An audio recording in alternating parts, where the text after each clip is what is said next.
Je vous emmène à la rencontre des cafés Dagobert, les précurseurs du café bio et équitable. Vous allez non seulement découvrir les vrais procédés de fabrication du café, mais aussi des révélations stupéfiantes sur le café industriel et surtout sur la célèbre dosette What Else.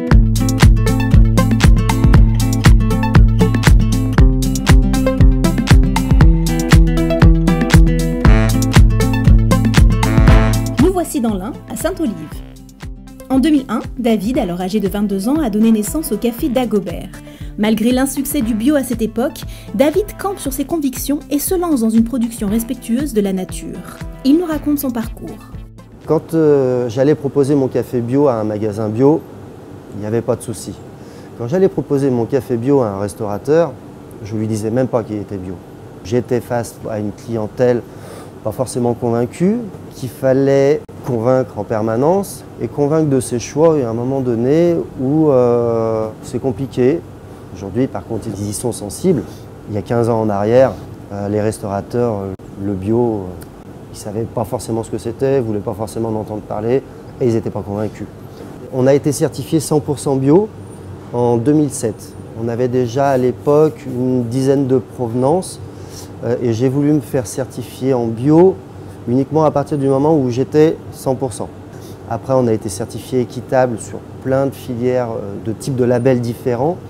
Aujourd'hui, on certifie nos filières que l'on crée en amont en faisant du sourcing. On est les seuls torréfacteurs de France à faire du café Déméter et certifié biodynamie. Et même ici, on respecte la biodynamie, c'est-à-dire que ce café va être torréfié en premier, c'est-à-dire que l'intention qui est donnée par la personne qui va torréfier ce café va être transmise au produit. J'ai fait le choix de multiplier les unités de production, de ne pas travailler avec un seul torréfacteur. Je pourrais avoir une machine qui fasse les volumes dont on a besoin et même plus, et travailler sur ordinateur avec des courbes de température. Non, moi j'ai fait le choix d'avoir 4 machines différentes, de déléguer et de transmettre mon savoir-faire. On travaille sur des machines sur lesquelles il n'y a aucune courbe de température, et que c'est la personne, l'opérateur qui est derrière, qui juge en fonction de son humeur, en fonction du temps qu'il fait dehors, en fonction de l'humidité, en fonction de toute son intuition, de tout son corps, de toute son âme. Je pense que ça se transmet au produit.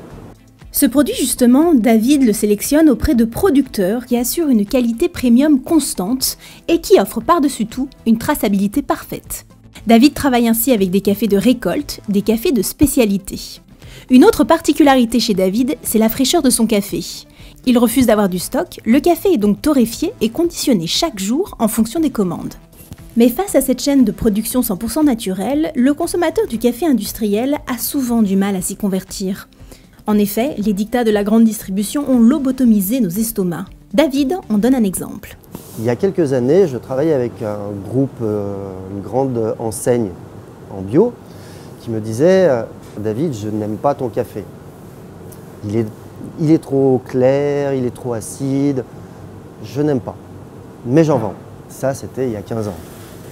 Aujourd'hui, cette même personne, qui est encore en poste, qui est un grand directeur d'achat, me dit « Je n'arrive plus à boire les autres cafés, il n'y a que ton café qui passe, il n'y a que ton café qui ne me fait pas mal à l'estomac, je n'y trouve plus d'acidité, j'y trouve des parfums. » Je pense qu'avec le temps, et le fait d'avoir toujours une qualité vraiment constante, sélectionnant des bons produits.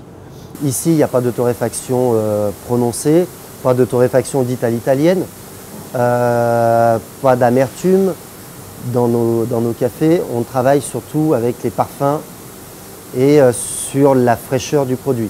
Je pense que j'ai peut-être éduqué certains palais à des choses plus subtiles. Il faut comprendre qu'il y a plusieurs techniques de torréfaction. Il y a des torréfactions qu'on dit lentes, il y a des torréfactions moyennes, il y a des torréfactions rapides, il y a même des torréfactions qu'on dit flash. J'ai décidé d'apprendre aux gens qui travaillent avec moi de faire une torréfaction claire. On ne peut pas comparer la dosette que Dagobert va fabriquer à la dosette que Nespresso va fabriquer. On travaille uniquement sur du café torréfaction claire, sans rien de rajouter. Dans la dosette Nespresso, vous allez avoir du café aromatisé au café, du café fortement torréfié et une couche d'émulsifiant et une couche de graisse animale. Vous pouvez ouvrir une capsule, la vider, vous regardez, vous prenez un briquet, vous brûlez la graisse, vous allez voir, chacun peut le faire chez lui. Nous, on va avoir une capsule, vous la videz, vous allez avoir un café qui va être de torréfaction clair, marron clair, pas noir. Le fond de la capsule va être le fond de la capsule, il n'y aura rien d'autre dedans. Donc on aura un café qui sera forcément moins fort, une mousse qui ne va pas tenir pendant 2 jours, ça c'est sûr, mais qui va tenir le temps que vous dégustiez votre expresso et on ne lui en demande pas plus. La capsule compatible Nespresso, surnommée la Dagosette, est 100% biodégradable, 100% biocompostable et biosourcée. Cette Dagosette s'est vue décerner en 2017 le prix de l'innovation. Elle est en effet fabriquée en plastique végétal, un mélange d'amidon de maïs et d'amidon de pommes de terre. Quant à la dosette compatible Senseo, celle-ci est fabriquée avec une fibre de bananier sauvage, l'abaca. Elle est donc aussi biocompostable et biodégradable. On est loin de la fabrication en aluminium de ces consoeurs industriels, véritable fléau pour la santé et l'environnement. Les machines Nespresso, peu importe la marque, ont un cahier des charges bien précis à tenir. Elles envoient du café à 15 bars de pression, à une température avoisinant les 90 degrés. L'eau à 90 degrés, même si elle ne ressort pas à 90 degrés parce qu'il y a une perte, va traverser l'aluminium, va traverser le café et va retraverser un opercule en aluminium. Quels en sont les effets pour la santé? Il faut savoir que nos grands-mères, dans le temps, cuisinaient dans des casseroles en aluminium. Aujourd'hui, c'est interdit. Moi, ce qui me choque le plus, c'est de mettre 5 grammes de café dans une capsule qui coûte plus cher que le produit. Et si vous me posez la question, moi, par rapport à mes capsules Nespresso, je trouve que c'est incohérent pour boire un bon café.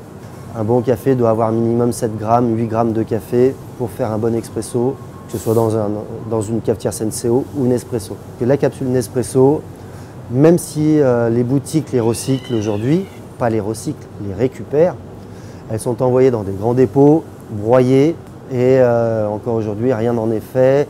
On est sur la méthode de recyclage par enfouissement. Donc on fait des grands trous, on met toutes les capsules dedans et on rebouche le trou.